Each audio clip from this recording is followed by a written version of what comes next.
நண்பா ரொம்ப அற்புதமா அருமையா நடிச்ச, அசத்திட்ட போ. சரி அது இருக்கட்டும், உன் பேர் என்ன, ஊர் என்னன்னு நான் தெரிஞ்சுக்கலாமா? பேரு விஜய், ஊரு விஜயபுரம். பேரும் ஊருமே விஜயா? விஜயனாவே வெட்டினா அப்ப இனிமே நமக்கு ஒண்ணும் பிரச்சனை இல்ல. சரி அது இருக்கட்டும், நீ எங்க தங்கி இருக்கன்னு தெரிஞ்சுக்கலாமா? நம்ம அடையார் 5 ஸ்டார் ஹோட்டல்ல அங்க.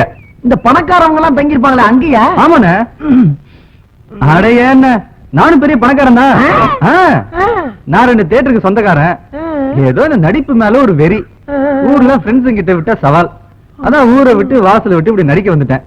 எங்க அப்பா என்ன டிஎம்இ படிக்க சேர்த்து விட்டாரு. சரி, நான் டிஎஃப்டி படிச்சுட்டு நடிக்கிறது கம்பெனி சான்ஸ் கேட்டு அலைஞ்சிட்டு இருக்கேன். ஒன்னும் வேலைக்கு ஆக மாட்டேங்குது. பணம் காய்க்கிற மரம் கிடைச்சிருச்சு, அப்படியே பறிச்சு பறிச்சு தின்ட்டு பத்திரமா பாத்துக்கிற வேண்டியதான்.